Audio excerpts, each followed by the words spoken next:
Now this video is going to be very useful for 11th class and 10th classes, UP board, CBSE board and ICSE board. Reflection of light क्या होता है? जब ray of light किसी ठोस material से टकराकर जिस medium से आती है उसी मीडियम में लौट जाए, जिस मीडियम से आती है उसी मीडियम में लौट जाए, तो इस फिनोमेना को हम कहते हैं reflection of light. Reflection of light क्या होता है? When light ray travel from one transparent medium to another transparent medium, the direction of its path changes at the interface of two media. This phenomena is called reflection of light. इसका मतलब क्या हुआ? इसका मतलब ये हुआ कि जब रे ऑफ लाइट एक मीडियम से दूसरे मीडियम में एंट्री कर रही है, मतलब मान लीजिए एयर एक मीडियम है, गिलास एक मीडियम है, तो एयर से लाइट गिलास में एंट्री कर रही है, या गिलास से एयर में एंट्री कर रही है, या गिलास से वाटर में एंट्री कर रही है, या वाटर से गिलास में एंट्री कर रही है, तो रे ऑफ लाइट अपने रास्ते से भटक जाती है, deviated from its original path. तो इस फिनोमेना को हम कहते हैं रिफ्लेक्शन ऑफ लाइट। यहाँ आप देखिए ये इंटरफेस है, इस इंटरफेस के ऊपर मीडियम नंबर 1 है, इस इंटरफेस के नीचे मीडियम नंबर 2 है। मान लीजिए मीडियम नंबर 1 एयर है और मीडियम नंबर 2 गिलास है। तो अब ये एक मीडियम एयर से लाइट एंट्री कर रही है, रे ऑफ लाइट, और दूसरे मीडियम गिलास में इस मीडियम से आ रही है और इस गिलास में ये एंट्री कर रही है। तो अब ये लाइट जो आ रही है इसका रास्ता ये है, इसका ये डायरेक्शन है। तो इस डायरेक्शन को फॉलो नहीं करेगी, बल्कि जब ये इस मीडियम में एंट्री करेगी तो ये अपने इस डायरेक्शन से ये डेविएट कर जाएगी, या नॉर्मल के अवे हो जाएगी या नॉर्मल की तरफ मुड़ जाएगी। तो यहाँ पर इस केस में ये नॉर्मल की तरफ ये बेंड हो गई है। तो इस फिनोमेना को हम कहते हैं रिफ्लेक्शन ऑफ लाइट। इस फिनोमेना को हम कहते हैं reflection of light. It is observe that, ये देखा गया है कि number 1, when a ray of light passes from optically rare medium to optically denser medium, it bends towards the normal. In this case angle are is smaller than angle i. Optically rare medium क्या होता है? यहाँ पर air है, यहाँ पर गिलास है। Air is optically rare medium than गिलास medium, and glass is optically denser medium than air. Why air is optically rarer than glass? Air medium गिलास की तुलना में क्यों रेरर है? इसलिए रेरर है कि एयर मीडियम के जो पार्टिकल्स हैं वो दूर दूर होंगे। एयर मीडियम डेंसर होगा गिलास की तुलना में विद रिस्पेक्ट टू गिलास। तो एयर के जो पार्टिकल्स हैं वो दूर दूर होंगे, दो पार्टिकल के बीच का डिस्टेंस ज़्यादा होगा, तो इसकी डेंसिटी, इस मीडियम की डेंसिटी कम होगी। और गिलास की जब हम बात करेंगे तो गिलास के पार्टिकल करीब करीब होंगे, इसलिए इसकी डेंसिटी अधिक होगी, ज़्यादा होगी। तो density of glass is more than the density of air. Optically denser medium के पार्टिकल नज़दीक नज़दीक होंगे और ऑप्टिकली रेयर मीडियम के पार्टिकल दूर दूर होंगे। तो air is optically rare than glass, and also we can say glass is optically denser with respect to air. Water medium is optically rare with respect to glass, and glass medium is optically denser with respect to water. तो अब इस case में आप देखिए ये air है और ये गिलास है। एयर रेयर मीडियम है और ये डेंसर मीडियम है। जब ray of light rare medium से डेंसर मीडियम में एंट्री करती है तो the ray of light bends towards normal. ये नॉर्मल की ओर ये मुड़ जाएगी। तो जब ये नॉर्मल की ओर मुड़ जाएगी, इस केस में आप देखिए यहाँ से ये रे ऑफ लाइट आ रही है, ये रेयर मीडियम एयर है, ये गिलास डेंसर मीडियम है। जब ये रे ऑफ लाइट एयर से गिलास जो कि डेंसर मीडियम है with respect to air entry कर रही है, तो ये रिफ्रेक्टेड रे बेंड्स टुवर्ड्स नॉर्मल। जब ये नॉर्मल की तरफ जब ये मुड़ गई तो ये एंगल आर छोटा हो जाएगा। तो इस केस में angle are is smaller than angle I, और या हम कह सकते हैं एंगल आई एंगल आर से बड़ा होगा, angle i is greater than angle r. दूसरी चीज़ हम जो ऑब्जर्व करते हैं वो ये करते हैं कि when ray of light passes from an optically denser medium to optically rarer medium, it bends away from normal। अब इस केस में मान लीजिए ये गिलास है, मीडियम नंबर 1, और ये मीडियम नंबर 2 वाटर है।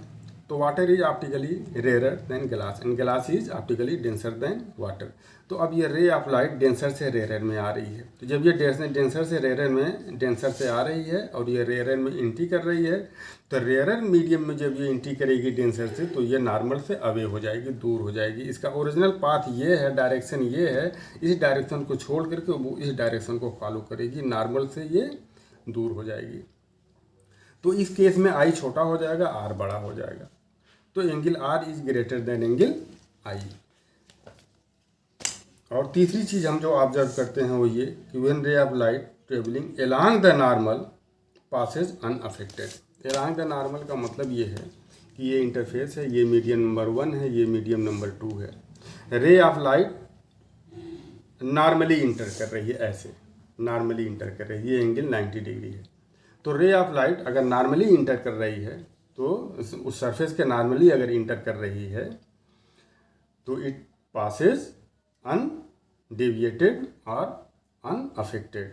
इसका ये उसी रास्ते को ये फॉलो करेगी जिस रास्ते से आ रही है।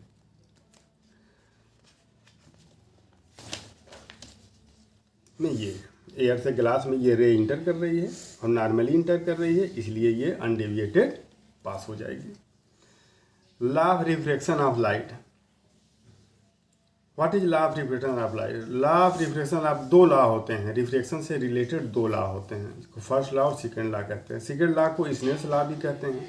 फर्स्ट लॉ क्या? फर्स्ट लॉ ये है, the incident ray, the refracted रे and the normal. Incident ray, refracted रे और ये नॉर्मल, ये तीनों एक प्लेन में होंगे। ऐसा नहीं है कि इंसिडेंट रे किसी और प्लेन में हो, रिफ्रैक्टेड रे किसी और प्लेन में हो, नॉर्मल किसी और प्लेन में हो। और पॉइंट ऑफ इंटरसेक्शन तीनों का सेम होगा, ये पॉइंट ऑफ इंटरसेक्शन है ये, जहाँ ये तीनों, ये नॉर्मल, इंसिडेंट रे और रिफ्लेक्टेड रे, जहाँ ये मीट कर रहे हैं। सेकंड लॉ क्या है? The ratio of sine of angle of incident and the sine of angle of refraction is constant for a given pair of medium. For a given pair of medium के लिए, जैसे यहाँ pair of medium गिलास और air है, तो इस case में इंसिडेंट एंगल का साइन और रिफ्रैक्टेड एंगल के साइन का जो रेशियो होगा वो हमेशा कांस्टेंट होगा।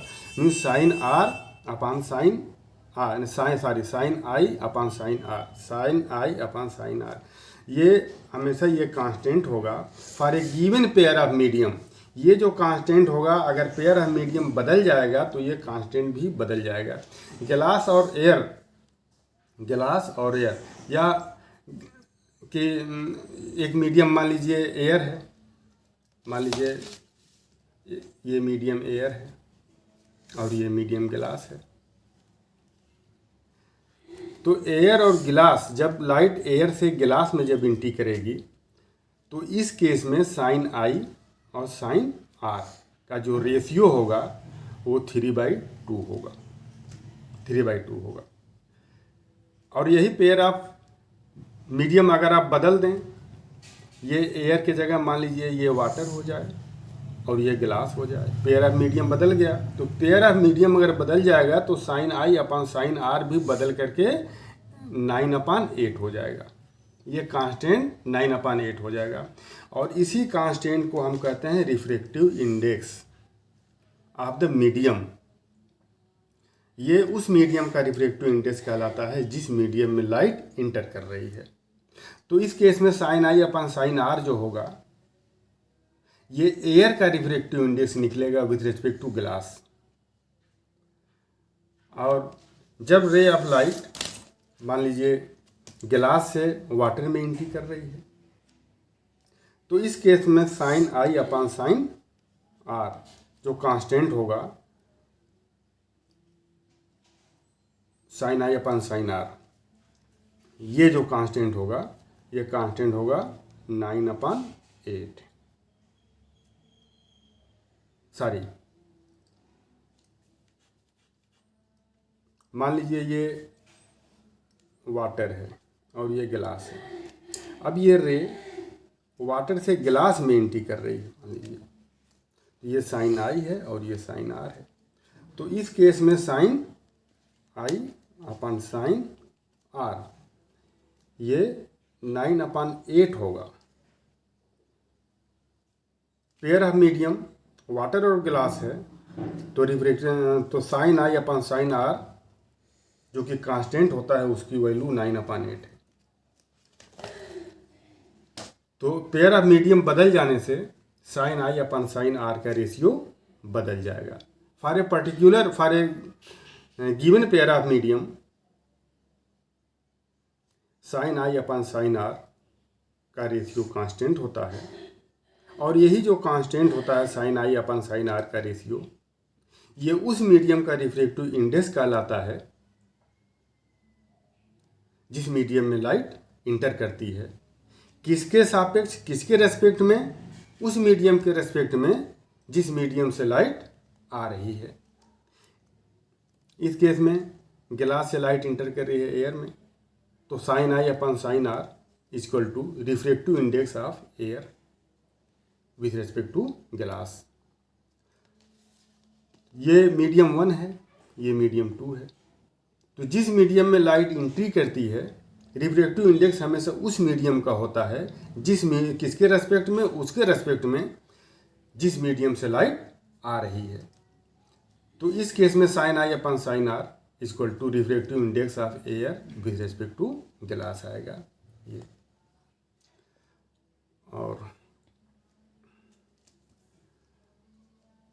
the ratio sin I upon sin R is called refractive index of second medium. Refractive index of second medium with respect to first medium and is denoted by mu2 with respect to 1. किसी किसी book में mu से ना इसको denote करके N से भी denote किया गया है, एन से भी डिनोट किया गया है।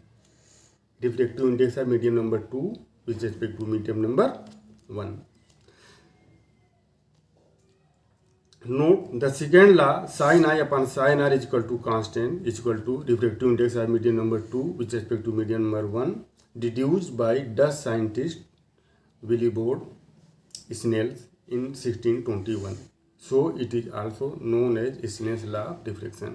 Sin I upon sin R is equal to constant, ये जो इक्वेशन है इस इक्वेशन को डिड्यूस किया था सबसे पहले डच साइंटिस्ट विलियम बॉर्ड स्नेल्स ने, इसलिए सेकेंड लॉ को स्नेल्स लॉ भी कहा जाता है। Thank you.